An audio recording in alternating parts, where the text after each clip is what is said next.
augmenter le son.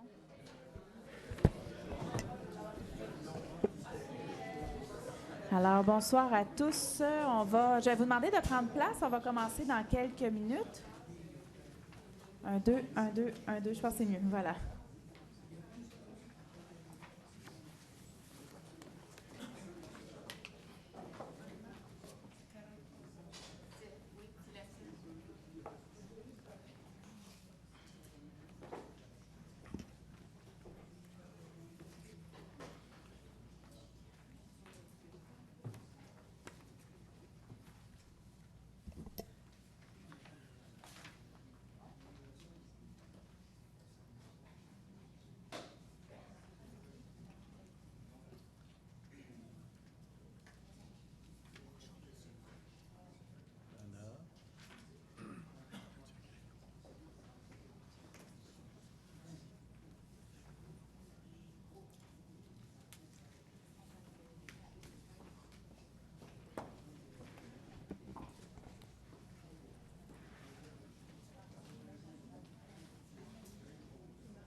Alors, tout d'abord, je souhaite la bienvenue à tout le monde qui sont dans la salle, à toutes les personnes qui sont avec nous ce soir, mais également ceux qui nous écoutent en direct ou en différé sur le web.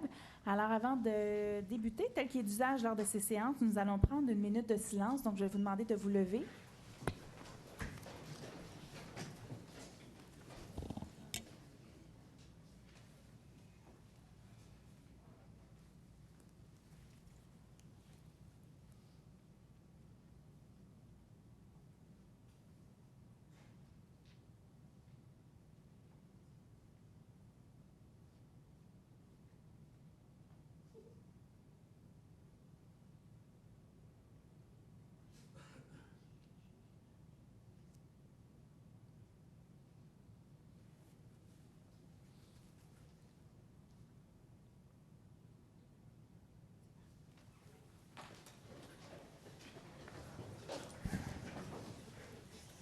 Alors, permettez-moi de vous présenter les gens qui m'accompagnent à l'avant. Tout d'abord, à ma gauche, Mme Renée-Chantal Bellinga, conseillère d'arrondissement du district Ovid-Clermont. Bonsoir. Également, on vous souhaite un prompt rétablissement, en fait, avec mes sympathies avec ce qui s'est passé dans votre famille. Merci, Madame la mairesse. Alors, voilà. Alors, également, je tiens à présenter Mme Chantal Rossi, conseillère de la Ville. Bonsoir. Également, du côté droit, à ma droite, M. Jean-Marc Poirier, conseiller d'arrondissement. Bonsoir. Du district Marc-Larac. Également, M. Abdelak Sari, conseiller de ville du district Marc-Larac. Bonsoir. On transmet également nos plus sincères sympathies pour le décès survenu récemment dans votre famille. Également, personnel du cabinet de la mairesse et des élus à l'arrière, nous avons la présence de Mme Anna Miazarek, chargée de secrétariat. M. Robert Delbecq, qui est attaché politique. À l'avant, nous avons la présence de Mme Marie-Marthe Papineau, secrétaire d'arrondissement. Bonsoir. Qui est accompagnée de Mme Anne-Sophie Bergeron, agente de recherche. Bonsoir. Également la présence de Mme Rachel Laperrière, directrice de l'arrondissement. Bonsoir. Du côté de ma droite, au fond, nous avons la présence de Mme Claire Vasseur, directrice de la performance du greffe et des services administratifs. Bonsoir. M. Gilbert Bédard, directeur des travaux publics. Bonsoir. Mme Guichard, qui est en remplacement de M. Claudel Toussaint. Donc, Mme Guichard, elle est chef de division culture et événements, en remplacement de M. Claudel Toussaint, le directeur de la culture, des sports, des loisirs et du développement social. Également, nous avons la présence de M. Jérôme Vaillancourt, directeur de l'aménagement urbain des services aux entreprises. M. Daniel Bussière, chef de division relations avec les citoyens et communication. Du poste de quartier 39, M. Miguel Alston, inspecteur du poste de quartier. Je pense que je n'ai pas oublié personne. Voilà. Tout le monde a été nommé. Alors, merci à tous d'être ici. Donc, je vais appeler maintenant... Robert a été nommé. Okay. Robert a été nommé. Oui. Check, là. Voilà. On voulait être sûr, hein? On voulait être certain. Ouais. C'est parfait. Donc, je vais appeler le point 10.01. Si vous permettez, on va débuter avec l'adoption de l'ordre du jour de la séance de ce soir. Je propose. J'appuie. Alors, c'est proposé par M. Sary, appuyé par M. Poirier. Donc, on poursuit maintenant avec le point 10.02, qui est le mot de la mairesse et des élus. Donc, je vais demander à Mme Rossi de commencer le bilan des événements d'été. Voilà. Alors, bonsoir, rebonsoir tout le monde. Alors, plus que 2 semaines avant la fin officielle de l'été. Ça crève le cœur de dire ça. Vous ne savez peut-être pas, mais les citoyennes et les citoyens de Montréal-Nord sont privilégiés sur un point. Nous sommes un des arrondissements de Montréal qui offre annuellement le plus d'activités culturelles, sportives et de loisirs entièrement gratuites.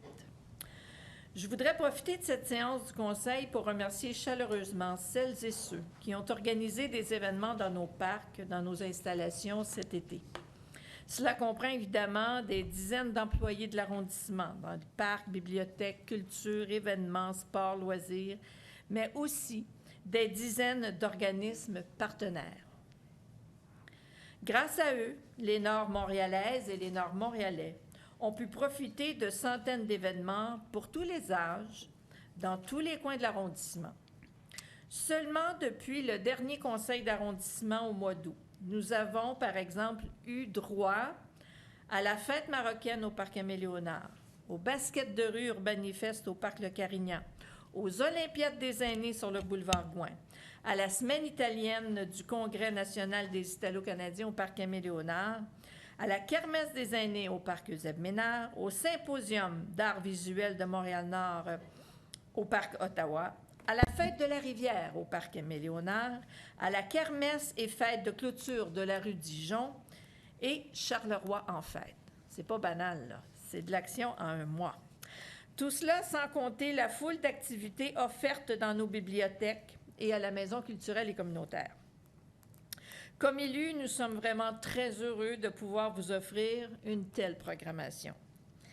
Merci une fois de plus aux artisans de cette réussite. Et il serait ici trop fastidieux de les nommer. Plutôt que d'oublier, on préfère ne pas en nommer. Mais sachez que tous ceux et celles qui avaient fait quelque chose, considérez-vous personnellement remerciés.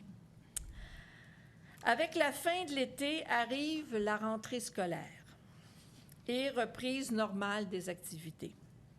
Le rythme de nos vies augmente et la course quotidienne reprend. Nous sommes tous plus occupés, nous sommes tous plus pressés. Cela se sent dans nos rues, il n'y a plus de circulation, il n'y a plus de congestion. Je vous rappelle que nous avons fait installer des supports à vélo dans nos cours d'école pour encourager nos enfants à adopter des modes de vie, des modes de déplacement actifs. Il y a donc probablement plus de petits vélos dans nos rues. Il y a surtout plus de piétons que lors des journées de vacances. C'est en pensant à eux que je vous invite à redoubler de prudence, particulièrement aux abords des écoles. Et aux abords des écoles, mais à tous les passages piétonniers. Trop souvent, on voit des gens qui n'arrêtent pas au passage piétonnier. Le piéton a priorité à un passage piétonnier. Du moment qu'il y a le pied dans la rue, on se doit d'arrêter. Et trop souvent, on voit des risques d'accidents importants parce que les automobilistes ne prennent pas le temps d'arrêter.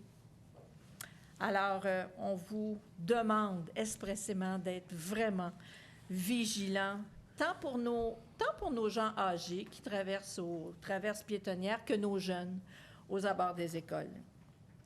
Soyez tous et toutes des brigadiers, des brigadières scolaires. Que chacun de nous se donne le rôle d'être un brigadier. Alors, on vous demande de garder l'œil ouvert. Soyez attentifs aux écoliers, aux étudiants et, comme je le dis, aussi nos gens âgés qui n'ont pas toujours le temps de traverser à temps. Soyez vigilants. Donnez-leur la priorité. Donc, prudence et bienveillance sont les mots que je vous invite à retenir aujourd'hui. Une bonne rentrée à tous et à toutes. Merci beaucoup, Madame Rossi. Sur ces belles paroles, hein, on se joint à vous pour lancer le même message. J'aime bien la phrase « Soyez tous des brigadiers scolaires hein? ». Ça envoie un bon message pour prendre soin de nos enfants, hein, de nos jeunes à Montréal. Pardon? Non, je lançais un clin d'œil à Mme Oui, on est tous brigadiers scolaires. Tout Voilà. à fait, oui. Alors, tel que je me suis engagée lors de la dernière séance du Conseil, donc au mois d'août, et demandé par la conseillère d'arrondissement du district Ovid-Clermont, nous déposons aujourd'hui un état de situation quant à la salubrité des logements de l'arrondissement. Donc, j'ai un document que je vais transmettre également à mes collègues. Je vais également le déposer à Mme Papineau.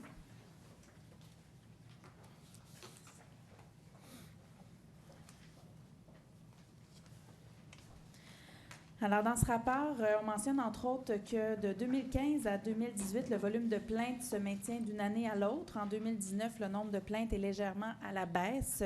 Près de la moitié de ces plaintes concernent plusieurs éléments liés à la salubrité, moisissure et autres. Environ 20 des plaintes concernent la vermine. Un autre 20 est lié à la présence de punaises de lit. L'arrondissement traite ces plaintes dans les délais requis. Alors, les plaintes liées à l'insalubrité sont affectées à des inspecteurs en un jour ouvrable de façon habituelle et les délais de traitement parfois extrêmement serrés, comme par exemple lors de la présence de punaises de lit, sont assurés. Depuis 2 ans, nous avons graduellement alloué davantage de ressources à ce dossier. On a par exemple aujourd'hui plus de 40 plus d'inspecteurs qu'à la fin de 2018. Et nous avons à l'arrondissement une équipe d'employés dédiés qui sont souvent appelés à travailler dans des conditions très difficiles et qui font un travail remarquable. En résumé, donc, il y a globalement moins de plaintes cette année et plus de ressources sont affectées au traitement de ces plaintes. Mais néanmoins, je tiens à dire que nos citoyens ont droit à un logement de qualité. C'est un droit les plus élémentaires et une des premières conditions d'accès à une vie de qualité. Alors, on prend vraiment les moyens pour s'assurer que ce droit soit respecté. Alors, le document est maintenant déposé. Donc, je vais demander à M. Poirier de prendre la parole concernant l'Aréna Garon. Bonsoir. Pour celles et ceux qui ne le savent pas, le club de gymnastique Gymkhana, présent dans l'arrondissement de Montréal-Nord depuis 43 ans, a dû quitter l'école secondaire Calixte-la-Vallée parce que la commission scolaire avait besoin de récupérer les locaux. Pour que ces jeunes filles puissent poursuivre la pratique de leur activité favorite, nous avons dû agir vite et être créatifs. Nous avons donc décidé de transformer l'Aréna Garon en plateau sec pour qu'il puisse accueillir Gymkhana. Pour réussir à faire cela, nous avons dû transférer les activités de glace qui se tiennent habituellement dans les deux arénas. Excusez-moi. Nous avons dû transférer les activités qui se tiennent sur cette glace habituellement dans les 2 autres arénas de l'arrondissement. Nous sommes très heureux d'avoir réussi à offrir l'espace à Gymkhana et à les garder dans l'arrondissement. Merci beaucoup au club qui utilisait les glaces de l'Aréna Garon pour leur très grande collaboration dans ce dossier. Merci. Merci beaucoup, M. Poirier. Je vais maintenant céder la parole à M. Sari. Merci beaucoup, Mme Black. Comme vous le savez, le dossier de la circulation visant à améliorer la sécurité et le bien-être des citoyens et commerçants dans le district Marie-Clarac continue d'avancer depuis l'annonce qui a eu lieu le 15 mai dernier. Plusieurs mesures ont été implantées. Certaines, d'entre ces mesures, certaines ont plutôt apporté des résultats positifs, voire très concluants. D'autres, par contre, font toujours l'objet d'analyses et d'améliorations. Comme nous l'avons dit lors de l'annonce, les dossiers de circulation sont des dossiers extrêmement complexes. Et quand il s'agit de secteurs enclavés et névralgiques comme celui de Marie-Clarac, il faut constamment évaluer les mesures et, au besoin, apporter des correctifs. Pour faire cela, nous comptons à la fois sur l'expertise de nos équipes et celle de la Ville de Montréal, et sur l'expérience des personnes qui vivent sur place. C'est par exemple ce que nous avons fait, et ce que nous faisons plutôt, ce que nous faisons avec le mail central qui a été implanté sur le boulevard Saint-Vital, entre Henri Bourassa et Gouin. Nous entretenons plutôt un dialogue constant avec les citoyens qui habitent ce segment de rue, et nous avons fait plusieurs ajustements afin de trouver la meilleure formule possible. Tout ça pour dire que nous continuons à suivre ce dossier de près. Des analyses sont d'ailleurs en cours pour voir comment les mesures déjà implantées doivent être adaptées pour la saison hivernale. Nous allons tenir sous peu des rencontres avec les citoyens et institutions de quartier afin de leur présenter le résultat de ces analyses et leur permettre de se prononcer à ce sujet. Les personnes concernées recevront bientôt des invitations à cet effet. Merci. Merci beaucoup, M. Sari. Donc, pour la suite, je vais aller au micro. Je vais demander à mes collègues de venir avec moi. D'accord.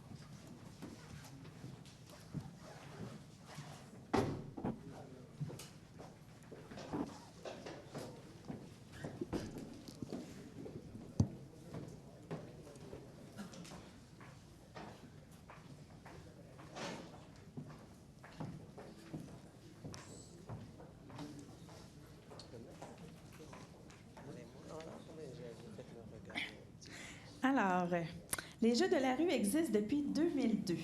Ces Jeux contribuent à l'épanouissement et au développement des jeunes en les mettant en saine compétition à travers le sport. Cette année, 11 arrondissements ont participé. Montréal-Nord a été représenté au soccer, au basketball et à la danse. Oui, la danse, c'est devenu un sport. Elle a été introduite aux Jeux de la rue il y a 4 ans grâce au travail de José Trottier de la Place Normandie qui est avec nous ce soir. 11 danseurs de Montréal-Nord ont participé en compétition officielle et 2 plus jeunes en démonstration. Il nous fait très plaisir de les recevoir ce soir dans la salle du Conseil.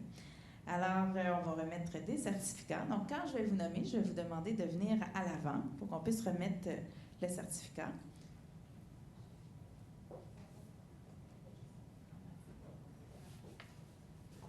Alors, j'inviterai d'abord leur entraîneur à l'avant pour leur remettre un certificat de reconnaissance. Et ça, je pense que c'est une surprise, vous ne le savez pas. Alors, Mme Neisha Parvélus et M. José Trottier. Allez, on peut les applaudir.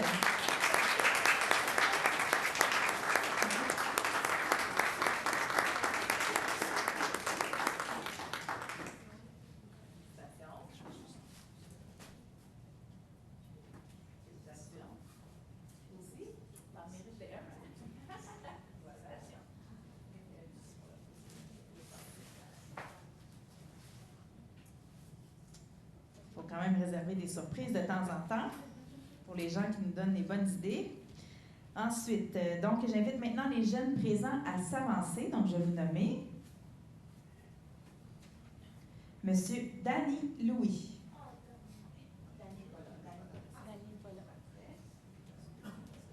Abigail Frédélie Saint-Jean.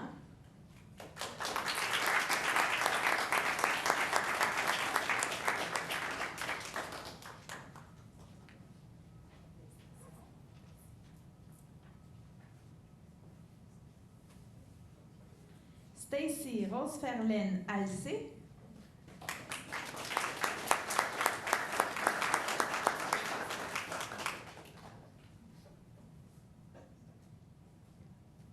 Ashley Fils-Aimé.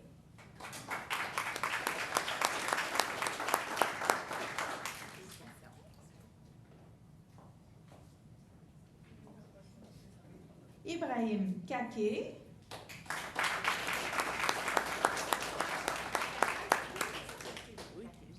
Voilà.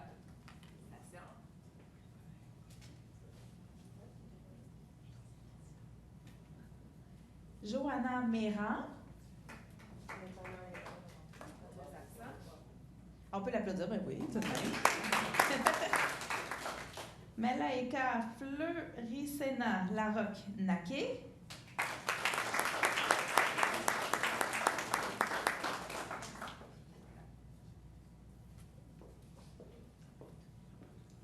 Au cours de cette compétition, tout le monde a bien performé et les juges ont trouvé que la qualité des mouvements et l'adresse des 2 plus jeunes représentants de Montréal-Nord étaient remarquables.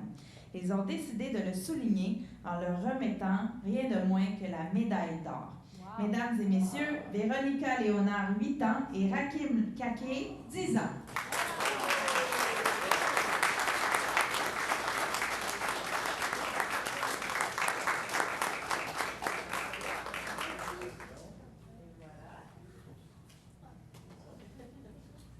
Alors là, ce qu'on va faire, on va prendre une photo, mais après ça, j'ai un autre petit mot à vous dire, là, parce que c'est pas fini, là. C'est des athlètes.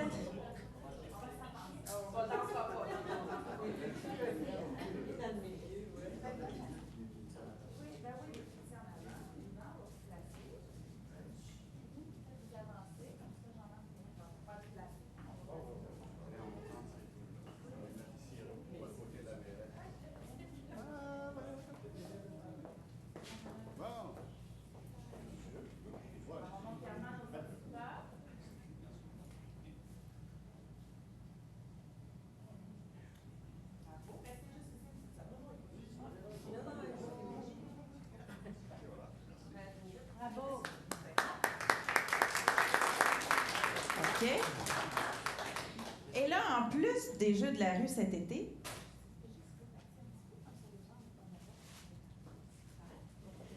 alors en plus des Jeux de la rue, bien, imaginez-vous donc que tous ces beaux jeunes sont allés au B3, au B3 ce week-end.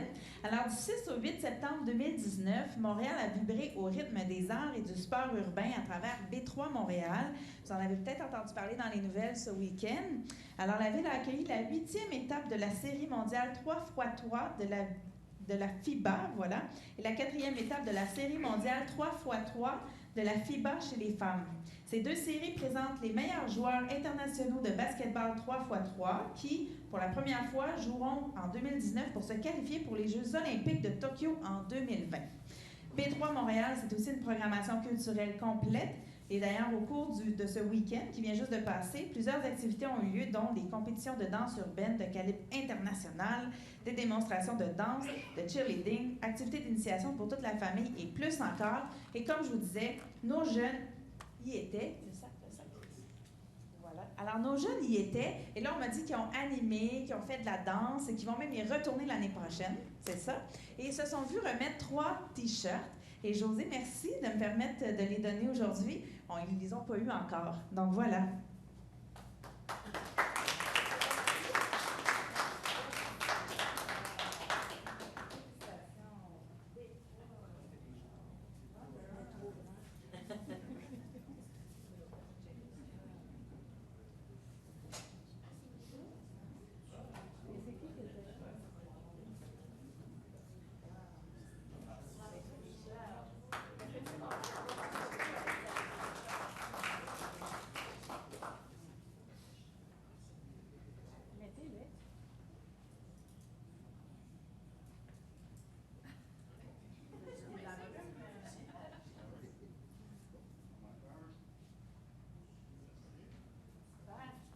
Alors, ce que José, M. Trottier me mentionne, c'est qu'en fait, ça se trouve être les t-shirts officiels des bénévoles qui avaient toute la fin de semaine.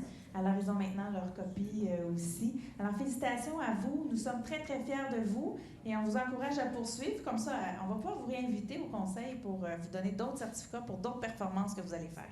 Alors, on vous souhaite une bonne continuité et un bon début d'année scolaire également.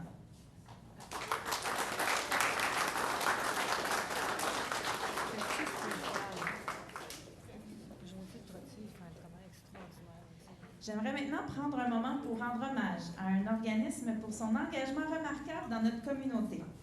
L'Institut Pacifique, un organisme qui va bientôt inaugurer ses nouveaux locaux du boulevard Gouin, est un héros du vivre ensemble.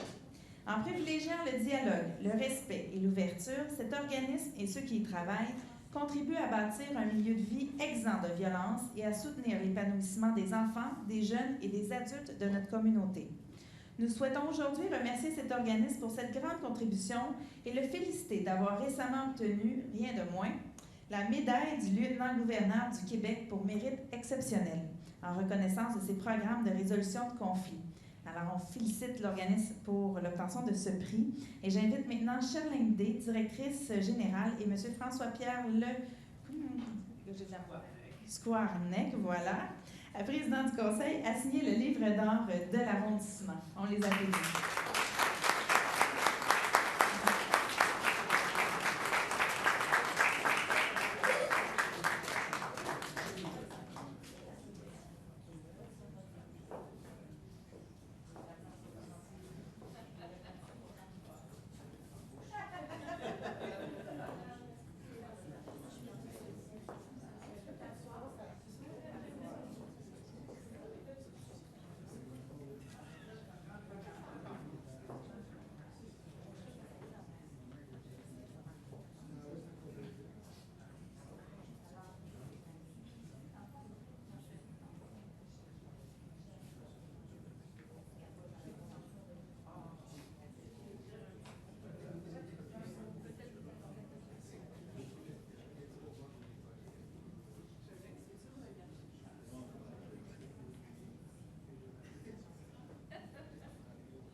Alors, je vais les inviter à vous dire un petit mot. Alors, un grand merci. Vous savez, l'Institut a été fondé en 1976. Ça fait donc 43 ans que nous sommes présents dans la communauté, à la frontière d'Annecy et de Montréal-Nord, bien sûr. Et on est toujours très actifs dans plusieurs écoles et dans plusieurs parcs, grâce, entre autres, au soutien de la Ville de Montréal-Nord, de l'arrondissement. On vous remercie beaucoup. Je voulais souligner aussi, outre la présence de Shirley Day, notre directrice générale, celle de Roxane McDonald, qui est coordonnatrice du service parents-enfants, qui est très active et qui est très connue auprès des groupes communautaires ici. Nous participons à plusieurs tables de concertation. On est en lien avec énormément d'organismes communautaires, des institutions diverses. Et je tiens à souligner qu'un institut, même à 43 ans, peut se réinventer. Nous avons lancé, il y a de ça environ un an, un grand programme de médiation sociale. On intervient dans plusieurs conflits de nature humaine, ou là où les policiers ne peuvent pas vraiment intervenir de bonne façon, là où la judiciarisation n'est pas nécessairement la bonne voie pour que les gens se retrouvent heureux en bout de piste. Alors, je voulais vous souligner qu'on est actif également dans le domaine sportif. Alors, on sort des écoles de plus en plus, et je pense que c'est important de le souligner également. Merci pour cette reconnaissance.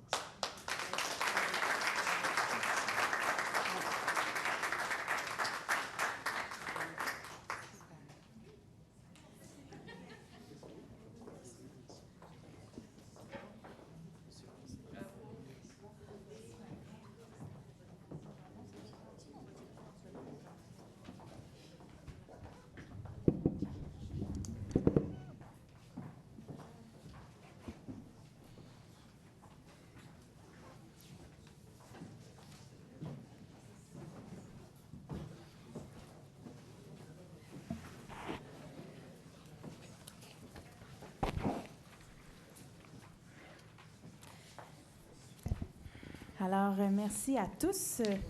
Je vais maintenant demander à Mme Bellinga de prendre la parole si elle le souhaite. Merci, Mme la mairesse. Tout d'abord, On n'entend pas. Tout d'abord, Madame la mairesse, je tenais à vous remercier nos équipes pour la promptitude de la réponse concernant le dossier d'insalubrité. Ce sont effectivement des statistiques intéressantes qui nous permettent d'avoir une vue d'ensemble. Ça sera un outil très, très intéressant à moyen terme. Ce qui me préoccupe quand même, c'est que entre notre niveau de satisfaction, bien sûr, on signifie qu'on a atteint nos objectifs, le niveau de satisfaction des citoyens reste quand même différent. Est-ce que nous avons la capacité d'aller également sonder le citoyen lorsqu'il y a rectification d'une demande par rapport à une plainte et voir effectivement si leur niveau de vie, leur qualité de vie ont été améliorées? Ça, c'est la première chose. La deuxième chose, je pense qu'il y a également un travail très étroit à faire avec le comité logement, qui reçoit également un certain nombre de plaintes, qui doit accompagner les citoyens. Ce que j'entends beaucoup sur le terrain, je pourrais vous dire qu'après l'article qui est paru dans les derniers jours, j'ai eu beaucoup de commentaires de citoyens, d'appels, etc., et également de citoyens qui nous signifiaient qu'il y avait insatisfaction dans la gestion de la plainte. C'est que nous devons avoir une vision beaucoup plus concertée. Donc, comité logement, arrondissement, CIUS, effectivement, parce que je suis convaincue qu'il y a des plaintes en termes d'insalubrité, mais également de santé publique, donc la vermine, mais également tout l'enjeu pulmonaire lié aux moisissures, c'est quelque chose de très grave. Donc, il va falloir peut-être regarder aussi comment, de façon stratégique et concertée, nous pouvons travailler avec ces institutions-là. En fait, je vous dirais que de toute façon, vous savez que c'est un dossier qui est important pour mon administration. Hein? C'est un dossier qu'on traite avec beaucoup de sérieux parce qu'on sait à quel point ça a un impact sur la qualité de vie des citoyens. C'est un dossier de santé publique. Et d'ailleurs, comme je le mentionnais un peu plus tôt, c'est quand même 40% de plus d'effectifs qui sont actuellement déployés pour répondre à cette situation-là. On est passé de 5 à 7 inspecteurs, 7 à 10 employés à la division des permis. Alors, et je tiens d'ailleurs à dire que c'est une équipe qui est dévouée, qui est dédiée. En plus de ça, on a formé les employés pour qu'il y ait une meilleure détection, justement, des moisissures. Et il y a entre autres un dépliant qui a été réalisé pour les locataires et on en prévoit en faire un autre pour les propriétaires. Donc, vraiment, depuis 2 ans, ce qu'on remarque, c'est qu'on a plus d'effectifs, on a amélioré aussi nos pratiques et sur l'ensemble des demandes, que ce soit pour des animaux, propreté, environnement, permis de toutes sortes, le dossier de la salubrité demeure un dossier prioritaire. Alors, puis d'ailleurs, quand il y a des problématiques reliées à la sécurité, pour nous, c'est des urgences. Alors, pour les équipes, d'ailleurs, pour les plaintes, on le disait un peu plus tôt, là, que pour 2019, on parle d'une quantité qui semble relativement dans la moyenne et on a donc plus d'équipes pour répondre au même nombre de plaintes. Alors, dans la logique des choses, on est plus efficace actuellement. Et d'ailleurs, pour ce qui est des punaises de lit, entre autres, c'est souvent ce qui préoccupe les citoyens. On parle aussi de traitements qui sont immédiats. Alors, il y a un avis direct qui est fait au propriétaire par huissier. Habituellement, c'est dans les 24 heures. Donc, c'est un jour ouvrable. Qu'est-ce qui est prévu? Il faut comprendre, des fois, il y a des congés fériés, il y a d'autres situations, mais de façon habituelle, c'est en l'espace d'une journée que le processus démarre. Donc, voilà. Puis, dans le fond, tout le monde, on sait que c'est des dossiers c'est un dossier qui est prioritaire. Est-ce que nous pourrions avoir des nouvelles du dossier sur la pierre et de la gestion, où on en est dans le cours de gestion par rapport à ce dossier-là? Bien, en fait, je vous dirais que je ne ferai pas je décrirai pas ici exactement ce qui se passe dans chaque dossier ici à Montréal-Nord. On en a plusieurs qui sont en route. On le voit pour cette année. Je pense que les autres années, c'est autour de 300 plaintes en tout qui se sont produits. Et d'ailleurs, ce n'est pas un dossier juste de Montréal-Nord. Il faut savoir que plusieurs partent juste de l'arrondissement. En fait, là, vous en parliez un peu plus tôt du comité logement. Je tiens à dire que plusieurs partenaires qui sont réunis, entre autres, sous la bannière Fierté Habitation. C'est un comité qui se rencontre environ 6 fois par année, dont il y a la CHAPEM, comité logement, les groupes de ressources techniques, le CIUS, la ville et l'arrondissement. Il y a aussi des comités de travail qui sont dans ce processus. Et l'habitation, en fait, je tiens à rappeler que c'est pas juste au niveau des logements insalubres. On parle aussi des logements sociaux, des terrains vacants qui sont disponibles pour des projets, de l'avenir des coopératives dans le Nord-Est, des éléments de gouvernance, mais également, donc, il y a beaucoup de dossiers qui sont en cours dans ça. Et d'ailleurs, c'est ça, l'arrondissement, en fait, nous, ce qu'on souhaite faire, c'est d'avoir un rôle de leadership, un rôle de rassembleur, parce que dans le fond, il y a, comme je le dis souvent quand on parle d'habitation, c'est qu'il y a bien du monde dans ce dossier-là. Il y a beaucoup d'acteurs, il y a beaucoup d'institutions qui sont là. Alors, ça prend pas juste... dans le fond, nous, l'arrondissement, on a une responsabilité, oui, certes, mais ce n'est pas que nous. Et d'ailleurs, je tiens à dire quand on parle, entre autres, de coercition, de mesures de coercition par rapport aux propriétaires, c'est un des éléments, oui, effectivement, que certains propriétaires doivent aller plus loin, mais en même temps, je vous dirais que dans certains autres cas, ça prend des interventions sociales aussi. C'est dans ces cas-là où le CIUS, justement, peut pouvoir intervenir. Et d'ailleurs, et tout autant qu'on doit encourager les citoyens à porter plainte, parce que dans bien des cas, ce qu'on réalise, c'est que même dans ce cas-là, il me semble, ça c'était sorti dans les nouvelles, mais les gens n'avaient pas porté plainte. Et dans ce cas-là, les situations s'enveniment au fil du temps. Et quand nous, ça arrive chez nous, bien, le temps qu'on envoie les éléments que le propriétaire, après, il y a un 7 à 14 jours pour pouvoir intervenir, bien, ça étire les délais. Donc, il y a tout un travail d'éducation aussi à faire. Et, bon, là, je vous vois nous reparler beaucoup du dossier d'insalubrité. Et en même temps, j'aimerais vous rappeler qu'il y a tout juste un an, vous étiez encore dans notre équipe et vous savez que c'est un dossier qui est complexe. Vous savez que ça fait partie des priorités. On avait priorité jeunesse, priorité économique, priorité habitation. On les adresse. En même temps, on n'est pas les seuls à pouvoir intervenir là-dedans, mais en même temps, on fait ce qu'on doit faire. On fait notre travail. Et je veux juste que vous sachiez, en fait, que c'est important pour moi, pour mon administration et pour toute l'équipe qui est ici. Mais en même temps, il faut y aller dans le respect de nos capacités. Mais en même temps, avec les capacités qu'on a, on fait des miracles. Nos employés arrivent à faire beaucoup de travail et à répondre dans les délais.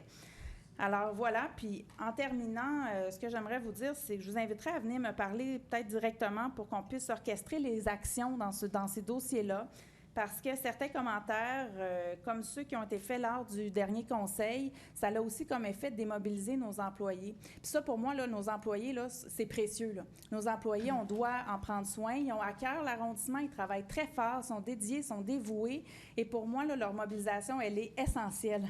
Fait qu'il faut faire en sorte qu'on puisse continuer dans ce contexte-là et qu'on les demeure mobilisés. Mais en même temps, je vous dirais, vous aviez droit à une question puis à une sous-question. Alors, ça a été fait. Madame la mairesse, je voudrais juste rappeler rappeler que selon notre règlement interne et selon le greffier de la Ville de Montréal, j'ai la capacité de poser le nombre de questions Vous pouvez, que je souhaite. Madame Belinga, Alors, de façon habituelle, c'est ce qui se passe. Mais Alors, voilà. Je Donc, vais vous avez posé vos je questions. vais Donc, je vais- c'est moi qui gère l'Assemblée.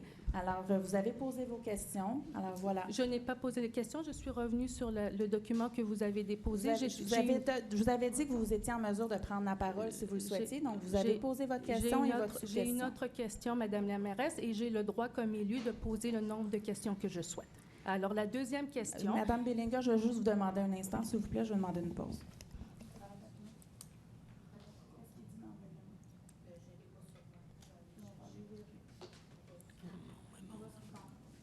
Alors, on va suspendre quelques instants, s'il vous plaît.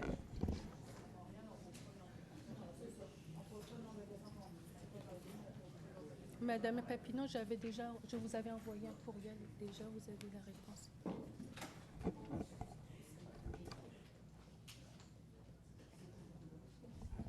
Peut-être dans l'intervalle, comme on a suspendu, s'il y en a qui souhaitent quitter, il n'y a aucun problème, vous pouvez le faire sans problème.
Rappelez-moi laquelle. Pour que mon nom soit passé des chevaliers de couronne de Moyen-Nord passe dans des choses électroniques. Ah oui, oui, j'ai vu ça. Oui, oui, c'est acheminé, ça. J'ai demandé ça à Daniel. C'est Daniel qui s'occupe de ça. Daniel Bichard, il est là-bas dans le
que le règlement dit, c'est qu'à l'article 22, nul membre du conseil ne peut parler plus d'une fois sur une même question.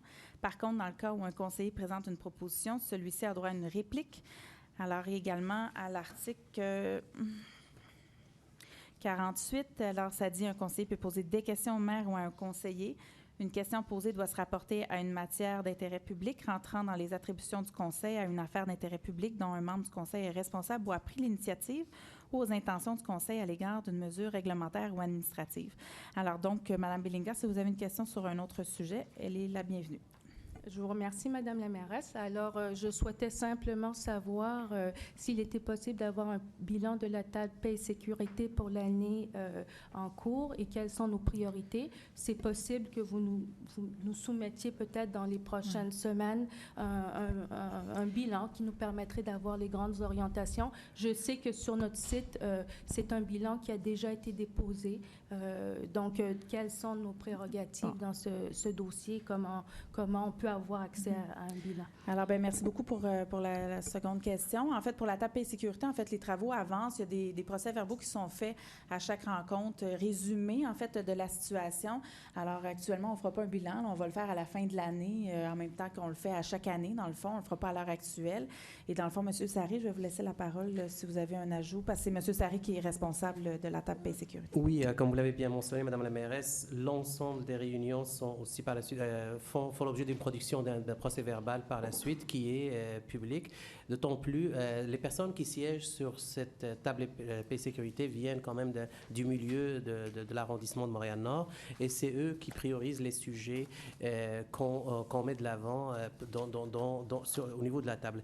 C'est sûr que c'est parfois de la table paix et sécurité émergent quelques sujets qu'on priorise aussi au niveau de l'arrondissement et qui sont en lien avec d'autres sujets qui sont déjà prioritaires. Alors, l'ensemble des personnes qui sont là sont au courant un peu des avancements qu'on fait.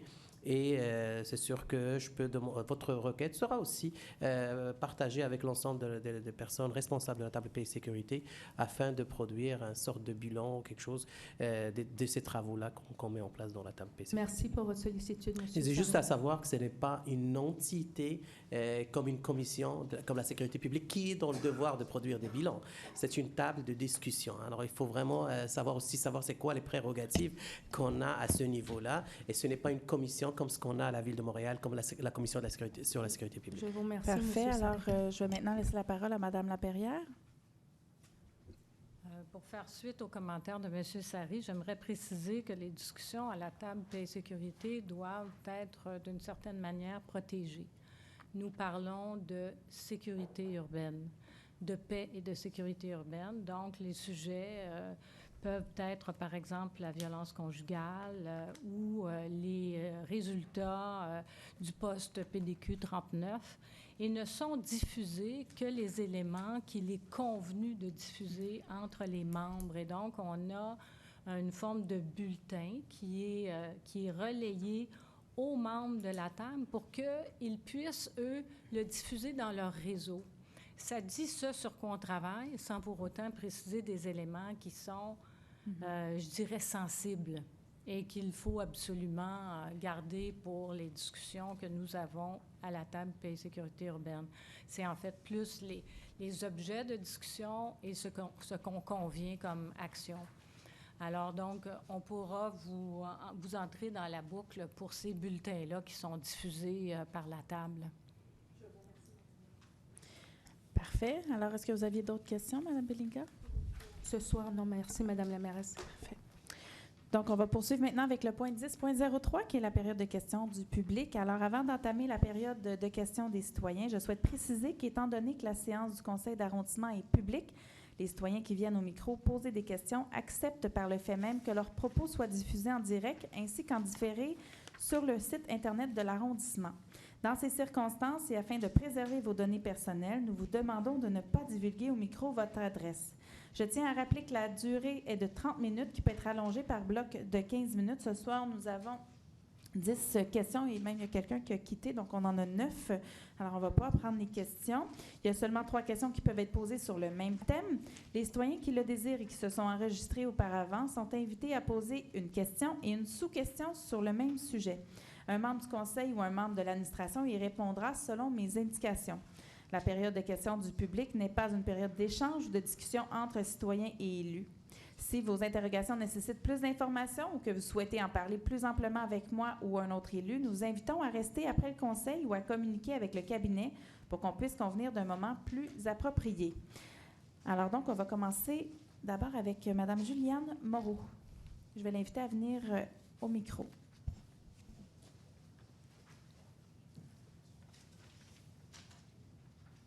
Bonjour, je m'appelle Juliane Moreau. Je vais vous parler de la situation de la circulation de transit sur le boulevard Gouin entre Saint-Vital et Pineuf.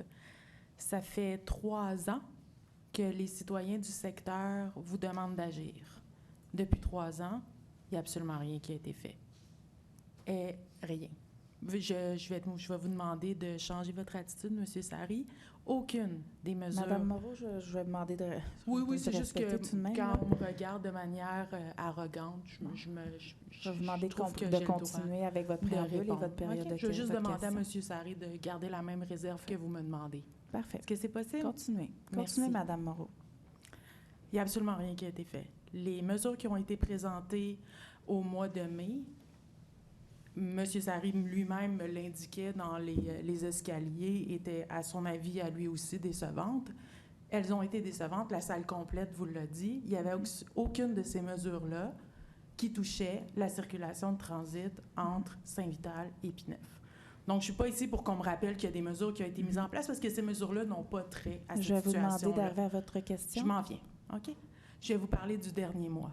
Mhm. Le dernier mois, chez moi, en face de chez nous, un cycliste s'est fait frapper par un véhicule qui s'en venait en direction, qui circulait en direction est parce qu'il était impatient. Un camion cube qui était impatient sur Henri Bourassa et qui voulait utiliser Gouin, a circulé en sens inverse sur London.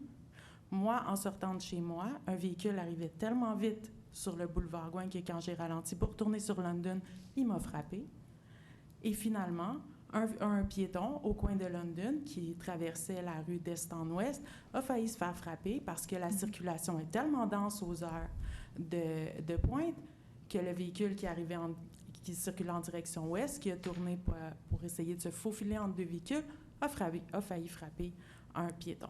Alors, votre question, Mme Moreau? Oui, Mme Black. C'est une période de questions. Alors, je vais vous demander, là, vous avez fait votre préambule, je vais vous demander d'arriver à la question. Voici ma question. Quelles mesures et quelles démarches concrètes vous entendez prendre dans les 2 prochains mois pour changer la situation? Bien, merci beaucoup, Mme Moreau, pour votre question. En fait, vous savez, c'est un dossier qu'on suit régulièrement et on s'est déjà parlé. En même temps, je vous dirais qu'il n'y a pas de solution miracle non plus. Et les gens dans la salle qui étaient ici quand on a fait la rencontre au printemps, en fait, il y en a plusieurs qu'on a revus. Il y a eu un comité qui a eu lieu pas plus tard que la semaine passée ou l'autre semaine. Et les citoyens ont été en mesure de pouvoir s'exprimer. Est-ce que la situation est parfaite? Non, pas du tout. Est-ce qu'on veut continuer à l'améliorer? Absolument. Sur Saint-Vital, entre autres, avec le MAI, il y a des pépins. On travaille avec les citoyens. M. Bédard et son équipe ont travaillé dans ce contexte-là. Sur Garriépi, la même chose. Et M. Alston, pas plus tard que la semaine dernière, a fait des entrevues, vous avez vu dans le journal, où on met une intensité au niveau du service de police pour qu'il y ait une présence. En même temps, je vous dirais qu'il y a un bout où une présence policière aide justement à faire en sorte que les gens circulent moins rapidement. Il y a les bollards qu'on a mis sur Gouin, il y a d'autres pancartes qu'on a mis sur Garriépi, il y a des actions. Quand vous dites qu'on n'a rien fait, moi, je trouve ça un peu insultant pour nous parce qu'il y a beaucoup de travail qui a été fait, des consultations auprès des citoyens. Puis comme je vous dis, nous, on est en mode amélioration continue, puis on va continuer de le faire.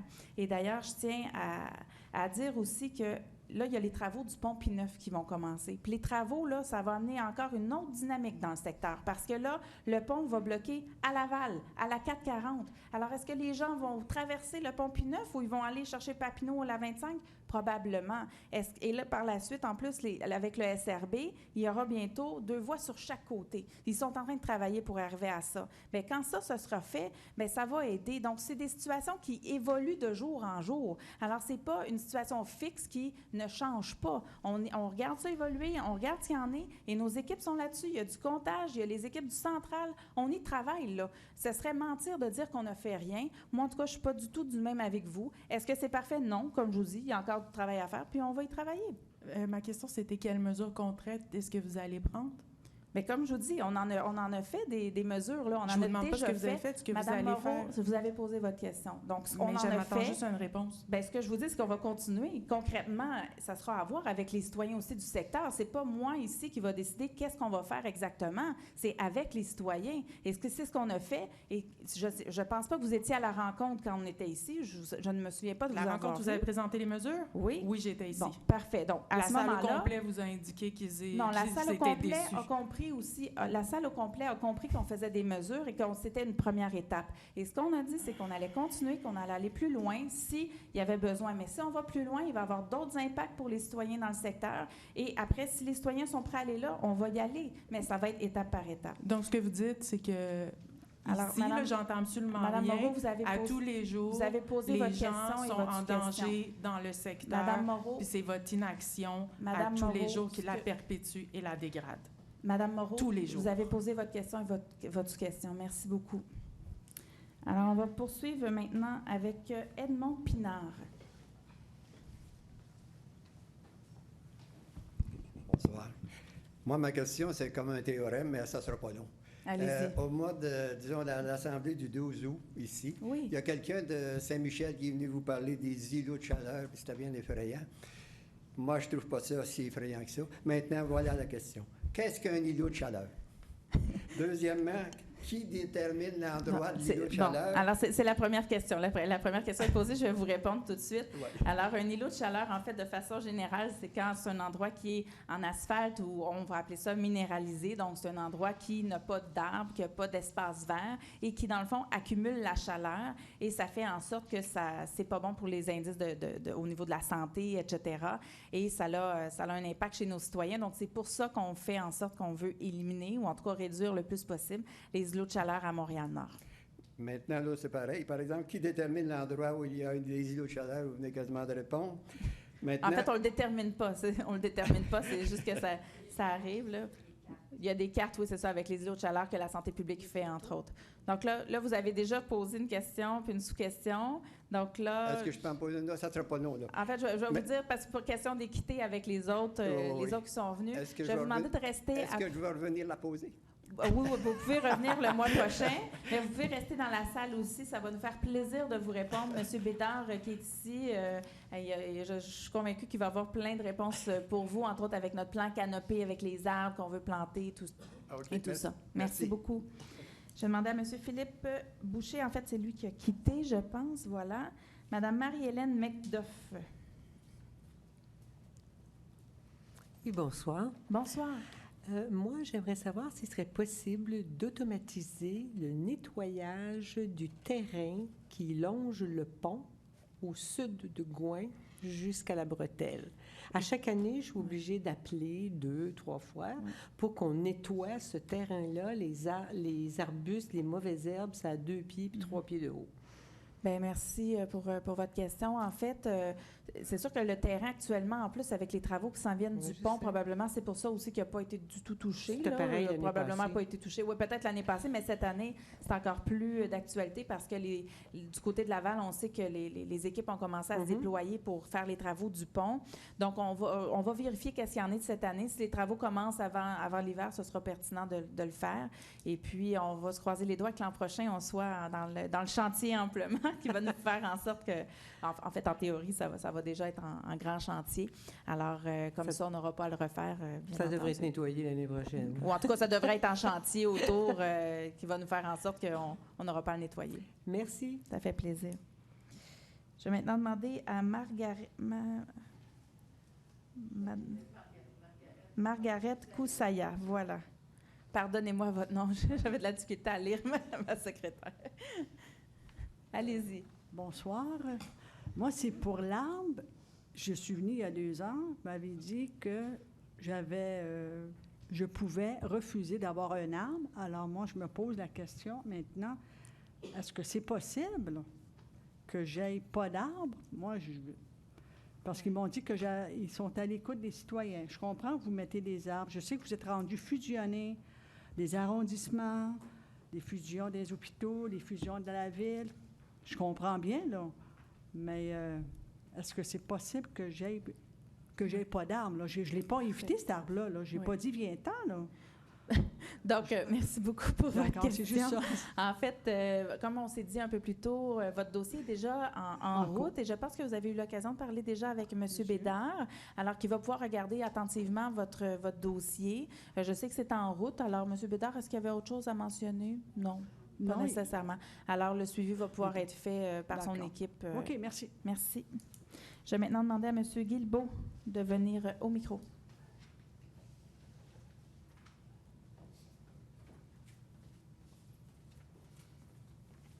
Bonsoir. Bonsoir, M. Guilbeault. Je reviens toujours sur la même question. Oui. Est-ce que la rencontre concernant les travaux du pont P9 va avoir lieu bientôt avec la présence de M. Cadwell, Oui.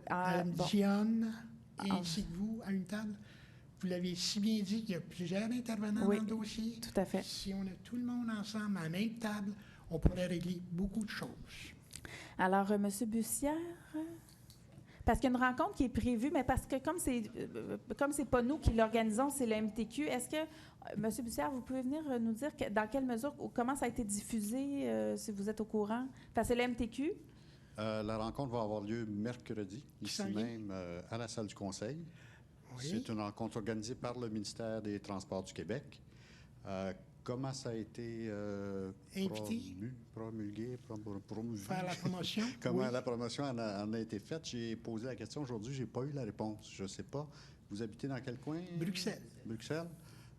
Normalement, j'imagine que vous auriez dû recevoir une invitation. Je vais vérifier avec les MTQ là, pour m'assurer Parce que... que nécessairement, je considère que c'est important que tout le monde soit invité puis qu'on n'en oublie surtout pas. Parce que je pense que vous allez vous faire lancer des pierres. Puis en même temps, je vous dirais que c'est sûr que c'est un dossier qui est une séance d'information, hein, où ils vont donner de l'information. C'est pas un endroit non plus où il y a des discussions, qu'il y a des échanges entre les gens. Il n'y aura pas possibilité d'échange à ce niveau-là? Il y a des possibilités d'échange probablement, mais je veux dire, c'est pas entre les... Bien, je ne veux pas Donc, je pense- présumer d'un événement qui n'est pas le nôtre. Oui. Oui, Donc, c'est est-ce ça. qu'il y aura des échanges? Quelle sera la teneur, l'ordre du jour, l'agenda? Je ne peux pas vous le préciser ce Parce que soir. Alors, je suis étonné, on est aujourd'hui lundi, que mercredi, qui est déjà... Oui. C'est Donc, on très va... court, puis j'ai pas été informé de Tout la à fait. chose. Si vous Alors, Je pense que... on va en informer de toute façon le ministère des Transports de votre préoccupation. Puis d'ailleurs, aujourd'hui, j'avais demandé à M. Bussière qui vérifie ça, parce que je me doutais bien que vous alliez me poser la question. Alors, on a vérifié parce que nous, en fait, comme arrondissement, tout ce qu'on fait pour faciliter la rencontre, c'est de prêter ici la salle du conseil parce que c'est tout près du pont, mais on n'a pas d'autres informations à l'heure actuelle. Alors, on va aller aux sources, voir qu'est-ce qu'il y en est, comment ça a été promu, et on va faire des recommandations s'il y a lieu. Et Alors, on voilà. publiera Je ces vais vous- informations. Ça prend place mercredi. Je comprends, là, j'entends votre On préoccupation. passe carrément à côté. Alors, je vous remercie. On va faire le suivi, M. Guilbeault. Juste une petite... Ben là, petite vous avez... intervention. Je vais vous demander Oui, de oui, rester à la c'est- fin. C'est un commentaire. C'est tout Ben, simplement, c'est une période de nécessairement, questions. Je comprends les deux questions. Ben, Et M. puis, la Guilbeault, deux c'est une questions période de questions. Par mois, je vous dis que ça avance lentement, le dossier. Lentement. Mais je vais vous demander... je tente à rencontrer- Monsieur Guilbeault, c'est une question puis une sous-question. Donc, je vais vous demander de retourner dans la salle. On va pouvoir se parler après sans problème. Merci épouvantable, beaucoup. ça. Ben, c'est des questions d'équité, hein, Non, envers non, tous c'est pas les une question tous les d'équité, c'est une citoyens. question de transparence. Alors, je Merci. Alors, je vais maintenant demander à Mme Louise Dunberry de venir au micro.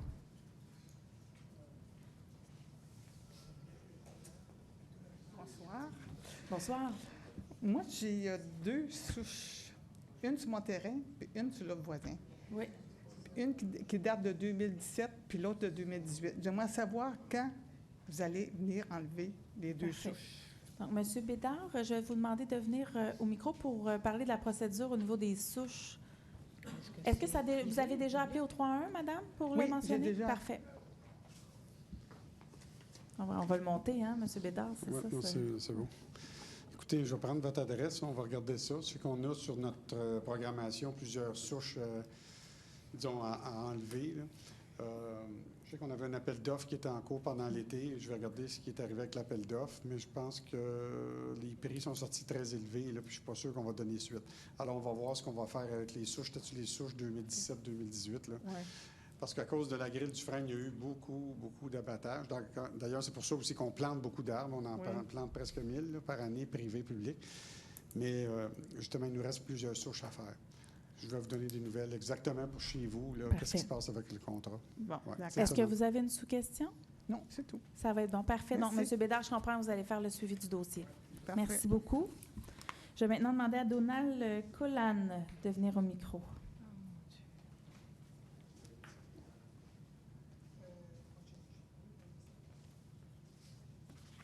Bonsoir. Bonsoir.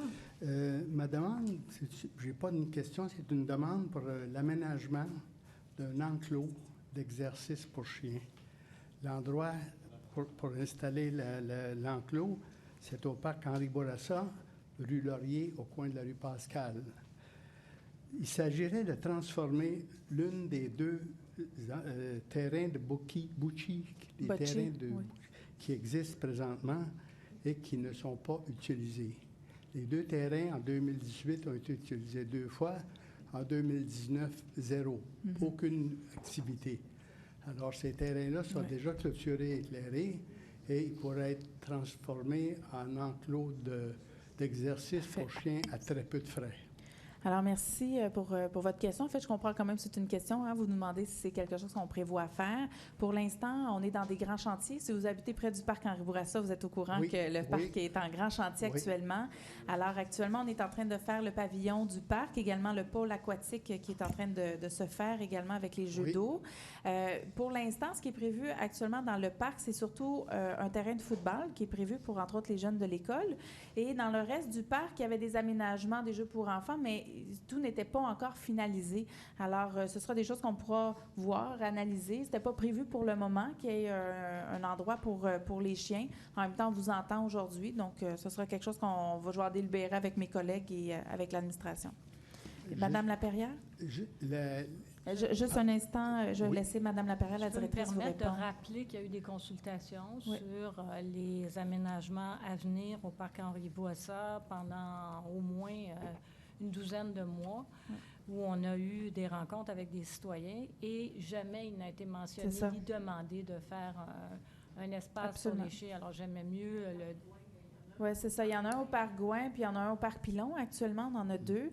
Et dans le parc Henri Bourassa, donc comme je disais, il y a des aménagements. Puis les terrains de bocce, contrairement à ce que vous dites, nous, on sait qu'ils sont quand même utilisés par, entre autres, le club Stella Alpina.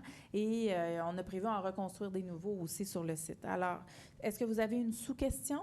Oui, ça se concerne le micro-poussage des chiens. À compter de 2020, c'est obligatoire. Alors, je voudrais savoir si la municipalité organise une clinique de micro-poussage à la fin 2019 pour se conformer au règlement qui commence le 1er janvier 2020. Merci pour votre question. Monsieur Bussière, Monsieur Vaillancourt, est-ce qu'un de vous deux est en mesure de répondre? Bon, on n'a pas l'information, en fait, donc c'est ce que je comprends là, de leur visage. Alors, ils vont vérifier, ils vont pouvoir vous revenir. On a vos coordonnées de toute façon. Est-ce que je peux déposer ça? Absolument, absolument. Vous pouvez le déposer avec plaisir.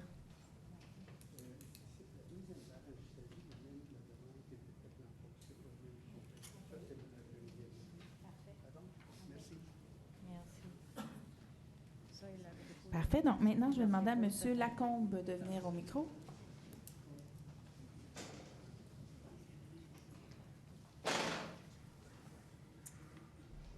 Bonsoir. Bonsoir. Ma question porte sur les berges de la rivière des Prairies. C'est la même question que j'ai posée au dernier conseil municipal. Il devait y avoir des études de sol qui devaient être effectuées cette année. On m'a répondu au dernier conseil qu'elles n'avaient pas été effectuées faute de budget. Est-ce que des études de sol vont être effectuées pour que le dossier de la restauration des berges puisse avancer? Ma sous-question... Non, on va commencer avec celle-là. Parfait. Alors, Madame Laperrière?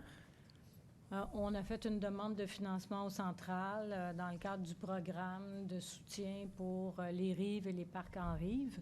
On n'a pas reçu de réponse encore de la Ville-Centre. Alors, on est toujours dans l'attente de leur réponse parce qu'aucun financement n'est disponible dans l'arrondissement pour ce faire. C'est des montants considérables aussi. Des montants très importants. Voilà. Mais votre J'aurais sous-question? 2 autres questions. Oui, mais vous en avez droit à une seule. Alors, je vais vous demander de choisir J'en entre vos deux aurais d'autres questions. sur le district Marie-Clarac. Ma sous-question, c'est quel montant Quelles sommes ont été dépensées par l'arrondissement en vue de la restauration des berges depuis les inondations de 2017? Quelles sont les sommes en termes d'études, de consultations? Je comprends que vous ne pouvez pas me donner la réponse aujourd'hui, mais j'aimerais savoir, parce qu'on a entendu ce matin que le budget du Québec pour la restauration, les éléments naturels, c'était 45 millions. Et les îles de la Madeleine, eux autres, ils ont déposé 20 millions de demandes pour la restauration, à part de tout ce qui est arrivé en 2017-2019, surtout 2019. Moi, je pense que la restauration des berges de la rivière des Prairies entre le Pont-Pineuf puis le parc Émile-Léonard, je ne verrai pas ça de mon vivant. Merci, madame. Merci, M. Lacombe. Donc, votre question, elle est posée, comme vous avez dit, bien entendu, on ne peut pas vous donner les montants ici, là, mais on pourra vérifier parce qu'en fait, c'était surtout l'étude qui avait été faite sur la rivière. Donc, par des spécialistes en environnement qui avaient identifié à quel coût on devait s'attendre pour faire la restauration. Parfait. Mais là, il faut fouiller un peu plus. Là, ça prend des études beaucoup plus précises pour faire en sorte de développer un vrai projet de restauration en étapes pour les rives. Parfait. Donc, merci beaucoup. Je vais maintenant demander à M. Champagne, notre dernier interlocuteur, à venir au micro.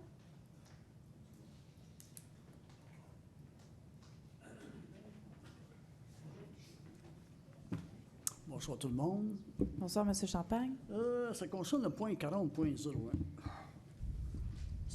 En tant que retraité, j'ai très peu de contrôle sur le montant des pensions, des rentes que je peux toucher à tous les mois. Mais là, je vois ça que le règlement, c'est très succinct, comme il y a 2 lignes. Bon. Je comprends bien. Vous-même, vous votez des traitements.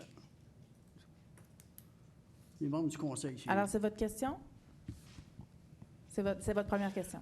Oui, ce qu'on peut lire, donc, ça, oui, tout à fait. Donc, en fait, effectivement, selon la loi, on est autonome de pouvoir effectivement donner nos salaires. Alors, c'est comme ça que ça fonctionne. En même temps, ça se fait de façon publique. Alors, c'est ce qu'on fait ce soir, exceptionnellement, parce que c'est des mesures quand même qu'on fait. En fait, ça se trouve être juste au niveau des conseillers d'arrondissement, parce que les conseillers de ville, dont moi, M. Sarré et Mme Rossi, c'est régi au central, donc à l'hôtel de ville. Donc, c'est à cet endroit-là que les changements se font. Mais en ce qui concerne les conseillers d'arrondissement, donc pour M. Poirier et Mme Bellinga, c'est ici que ça se fait.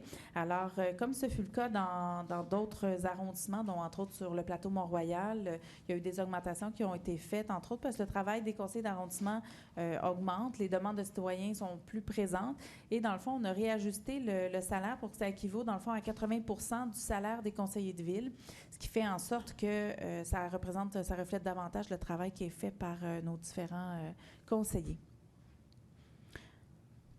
Faut-il comprendre, chaque arrondissement paye différent?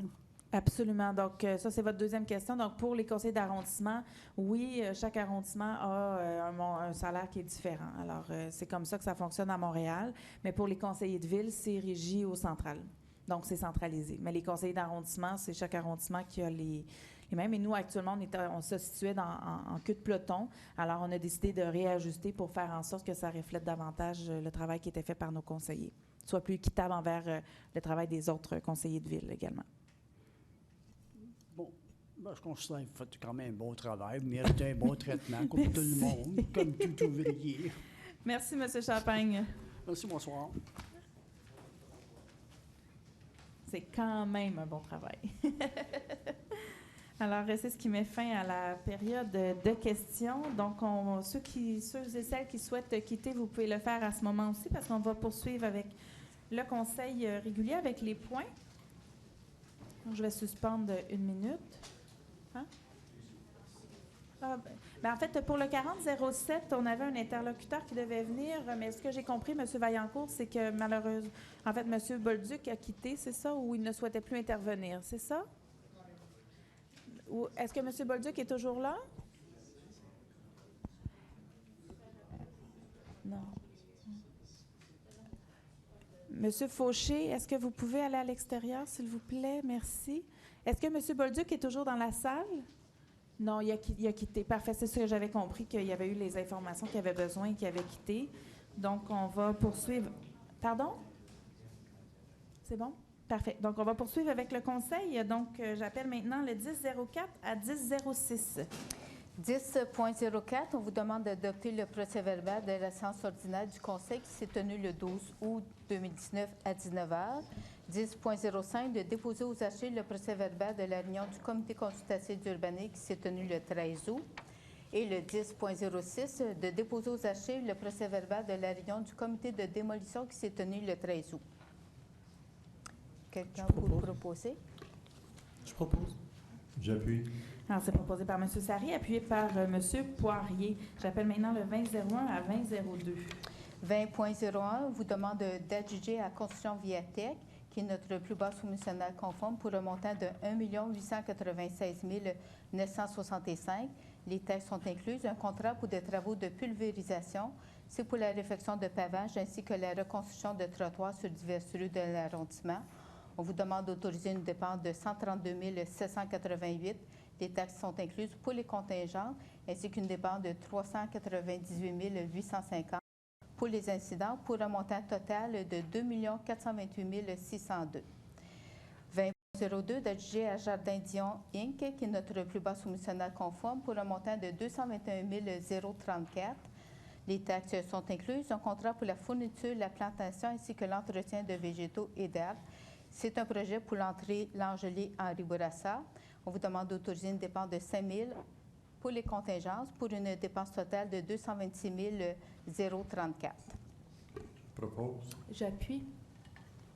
Donc, c'est proposé par M. Poirier, appuyé par Mme Bellinga, 2003 à 2004. Le 20.03, on vous demande d'accorder une contribution financière de 6 050 aux 15 comités de loisirs, de résidence et d'habitation pour aînés de Montréal-Nord. C'est pour l'année 2019. Et pour le 20.04, on vous demande d'entériner une contribution financière de 5 000 à l'Association récréo-touristique Montréal-Nord qui fait affaire sous la route de Champlain. C'était pour le projet spécial La Fête de la Rivière qui a eu lieu au parc Émile-Léonard les 17 et 18 août.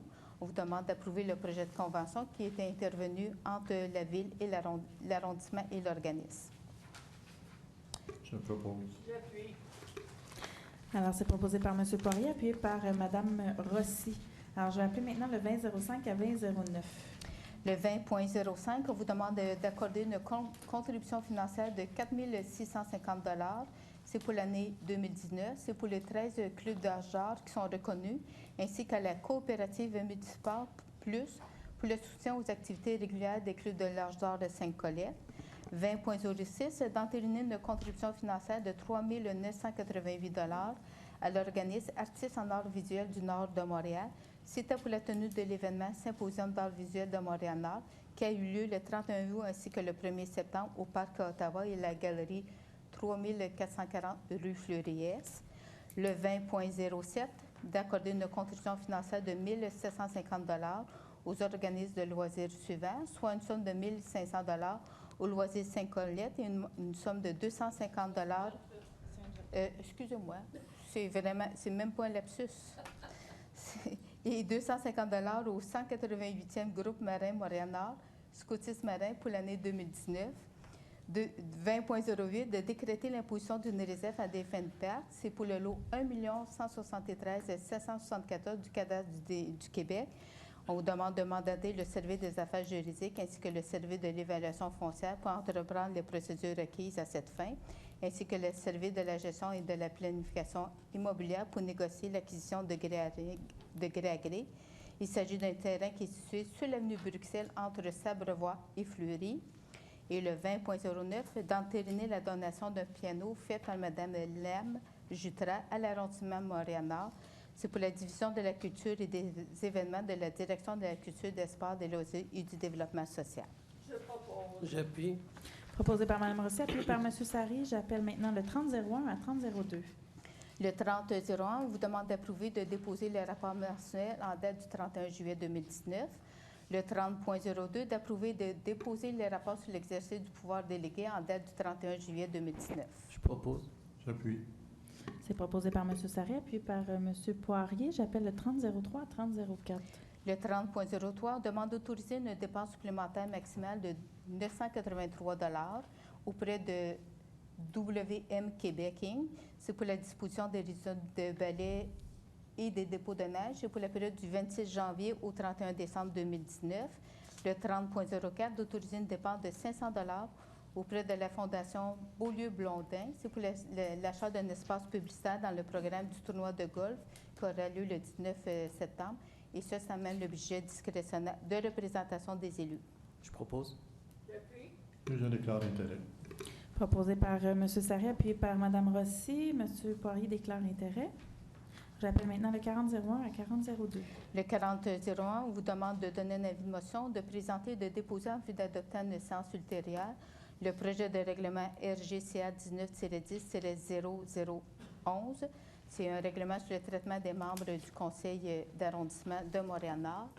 Le 40.02, de donner un avis de motion, de présenter et de déposer, ainsi que d'adopter le premier projet de règlement RGCA 11-10-007-10, qui modifie notre règlement sur les projets particuliers de construction, de modification ou d'occupation d'un immeuble. C'est afin de modifier la catégorie de projets de la classe L, maison d'hébergement, ainsi que la terminologie. Je propose. Je suggérais qu'un conseiller de ville appuie. Ah oui, effectivement. Donc, proposé par M. Sarré, appuyé par Mme Rossi, 4003 à 4006. 4003, on demande d'adopter le premier projet de résolution PP-039 afin de permettre la réfection de la façade commerciale pour le bâtiment qui est situé au 62-63 Maurice Duplessis. Le tout est averti de notre règlement sur les projets particuliers de construction, de modification ou d'occupation d'un immeuble. Je pense que vous avez une image de l'immeuble. Oui. Le 40.04, on vous demande de déposer le procès-verbal de la consultation qui s'est tenue le 13 août à 18h15 et d'adopter le second projet de règlement RR 1562.053 qui modifie notre règlement de zonage afin de créer une nouvelle zone P3-762 à même la zone R27-753. C'est afin de permettre un parc local sur le terrain vacant qui est situé à l'angle sud-est de la rue Villeneuve et du boulevard L'Angelier. Le 40.05, de déposer le procès-verbal de la séance de consultation qui s'est tenue le 13 août à 10h15 et d'adopter le règlement RR 1562.052 qui modifie notre règlement de zonage afin de modifier diverses dispositions et d'ajuster certaines notions concernant le cannabis, les revêtements utilisés, le stationnement ainsi que la hauteur d'étage, et ça, c'est pour l'ensemble du territoire de l'arrondissement.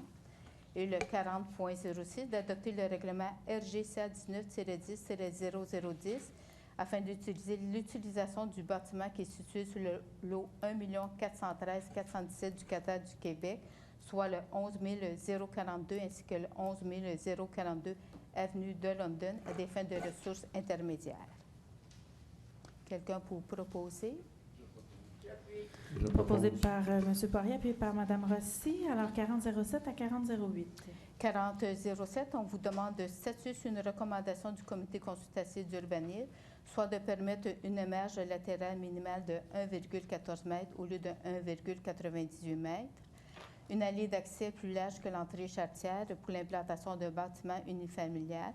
Ça concerne le 63-75 boulevard Gouin et c'est en vertu de notre règlement sur les dérogations mineures. Pour le 40.08, on vous demande de statuer sur une recommandation du comité consultatif d'urbanisme, soit de permettre la construction d'une résidence unifamiliale au 63-75 boulevard Gouin. C'est en vertu de notre règlement relatif au plan d'implantation et d'intégration architecturale. Je propose. Proposé par M. Poirier, appuyé par Mme Rossi. J'appelle maintenant 5001 à 5003. Le 5001, on vous demande de nommer M. Louis Tremblay à titre de chargé de communication. C'est à la division des relations avec les citoyens et communication de la direction de l'arrondissement. C'est avec une période d'essai de 52 semaines. C'est à compter du 10 septembre 2019 et c'est en vertu d'un statut permanent. 50.02, de titulariser Mme Sonia Bélanger à titre de jardinière jardin botanique aux régions et chauffeuse. C'est à la division des parcs de la direction des travaux publics et c'est à compter du 14 septembre. Le 50.03, c'est d'autoriser la création de 3 postes permanents de chauffeurs de véhicules motorisés classe C. C'est le titre d'emploi 600190 avec un groupe de traitement 007. C'est pour la division des sports et des loisirs de la direction de la culture, des sports, des loisirs et du développement social. C'est à compter du 7 septembre. et c'est en contrepartie de l'abolition de 3 postes permanents de préposés à l'entretien, sport et loisirs, qui est l'emploi 600470 avec un groupe de traitement 003. J'appuie. Alors, c'est proposé par Mme Rosset puis par M. Sari. Donc, M. Bussière, on va vous demander de transmettre nos salutations et nos félicitations à M. Tremblay, qui arrive demain, c'est ce que je comprends, le 10 septembre. Également, M. Bédard, de transmettre nos bons mots pour Mme Bélanger. Alors, on va poursuivre avec les 2 derniers points, 5004 à 5005. Le 50.04, on vous demande d'autoriser la création d'un poste permanent d'agent de développement d'activités culturelles, physiques et sportives. C'est l'emploi 700700 avec un groupe de traitement 001E. C'est pour la division des sports, des loisirs de la Direction de la culture, des sports, des loisirs et du développement social. C'est un poste à compter du 14 septembre. C'est un poste qui est en contrepartie de l'abolition du poste permanent vacant d'animateur sport et loisirs, qui est l'emploi 762810, qui est un poste 56045 avec un groupe de traitement 011. Et pour le dernier dossier, le 50.05, de modifier la résolution CA 18-10-066 afin de convertir le poste temporaire d'architecte par un poste temporaire de conseiller en aménagement, et ça, c'est pour la période résiduelle. Je propose. Et j'appuie. Donc, c'est proposé par Mme Rosset, puis par Mme Bellinga. Donc, c'est ce qui met fin au point de résolution. Alors, concernant les activités à venir, tout d'abord, il y aura un test de sirène le mercredi 11 septembre entre 18h45 et 19h45. La Ville de Montréal procédera à un test de sirène d'alerte à la population. Pour souligner l'anniversaire de M. Poirier, les sonneries. Alors, voilà. Également, il y a la soirée d'information, comme on le disait, pour le pont P9. Mais M. Guilbeault, je ne sais pas s'il est encore... Non, il n'est plus parmi nous. Donc, mais on va quand même aller chercher l'information pour savoir comment ça a été diffusé. Samedi 14 septembre, Moncelet en fête. Donc, toute l'avenue Moncelet va être en activité. Également, il y aura le nettoyage des berges en avant-midi. Alors, M. Bussière, oui, ça, c'est parfait? Oui, OK. Non, je pensais que vous aviez des questions pour moi. Également, samedi 21 septembre, donc ce sera l'activité Woodstock tout au long de l'après-midi et en soirée. 25 septembre à 19h, donc c'est la soirée des nouveaux résidents. Et si je ne me trompe pas, c'est à la Maison culturelle. Voilà. Donc, à la Maison culturelle à partir de 19h. Donc, si vous connaissez des citoyens qui sont nouveaux dans notre arrondissement, on les invite à venir voir pour connaître les différents services qui sont offerts par l'arrondissement. Également, samedi 28 septembre, ce sera la Foire Santé. Alors, c'est un événement qu'on invite particulièrement les citoyens de tout le secteur à venir participer parce qu'il y aura plusieurs spécialistes qui vont être sur place pour pouvoir répondre à toutes vos questions et pouvoir faire différents tests. Donc, c'est un événement pour lequel l'arrondissement contribue et pour lequel on invite tout le monde à participer. Madame Bellinga, vous avez une intervention? Je voulais juste rappeler aussi, le 11 septembre, de 17h à 19h, la table de quartier organise une consultation de l'Office de consultation publique de Montréal sur toute la consultation sur le racisme et la discrimination systémique. Donc, il va avoir, Parole d'Exclus est très impliqué aussi dans la démarche. De nombreux citoyens vont être présents. J'ai avisé notre directeur sport, culture, loisirs. Donc, ça peut être intéressant de venir entendre, bien sûr, les préoccupations qui touchent, bien sûr, des prérogatives d'arrondissement de ville. Et donc, tous les citoyens sont invités à partir de 17h. C'est à la MCC. Super, excellent. C'est sûr qu'on ne met pas tous les événements des partenaires, là. Il y en a quelques-uns, surtout sur lesquels souvent on contribue. Alors, cinéma à la Maison culturelle et communautaire, donc Pauline Julien, Intime et politique, un film de Pascal Ferland. Théâtre à la MCC, la LNI s'attaque au classique, donc vendredi 27 septembre. Les laissez-passer sont disponibles à partir du 13 septembre. L'exposition à la MCC Grand Nord de Valériane Mazato jusqu'au 20 octobre, donc rencontre avec l'artiste ce samedi à partir de 14h. Également, il y aura la musique à la Maison Brillon d'Île-à-Pierre en revenant folklore revisité ensemble Alchémia. Donc, ensuite, bibliothèque adulte, formation, bibliothèque de la MCC, initiation au téléchargement de livres numériques, le mardi 17 et 24 septembre de 14h à 16h. Et la conférence à la bibliothèque Yves Ryan, Léguer son histoire, l'écriture autobiographique du Café Alzheimer, donc jeudi 19 septembre à 13h30. Également au niveau des bibliothèques pour les jeunes, donc Atelier Bibliothèque Belleville, les scientifiques de 6 à 13 ans, donc pour les passionnés de sciences. À partir du 22 septembre à 14 h, les inscriptions sont requises. Également l'animation à la bibliothèque de la MCC, l'espace F, donc c'est pour les filles surtout de 12 à 15 ans. Alors, quand la bibliothèque devient un lieu de rassemblement pour les filles, inscription requise à partir du 27 septembre de 18 h à 21 h. Au niveau des sports et des loisirs, donc, il y a toute la programmation jeunesse de l'automne 2017. Je comprends que c'est sur le site web, M. Bussière? J'ai pas de texte, non. Donc, sur le site web, les informations sont là avec les détails. Mais non, je n'ai pas le texte. Alors, vous pouvez poursuivre, mais néanmoins, il y a beaucoup d'informations. Vous pouvez retrouver de toute façon au Bureau Accès Montréal en bas et sur nos différentes plateformes. Alors, pour la prochaine séance du Conseil d'arrondissement, donc mardi 15 octobre 2019 à 19 h. Alors, sur ce, je vous souhaite une très belle soirée et au plaisir de se revoir au mois d'octobre. Merci.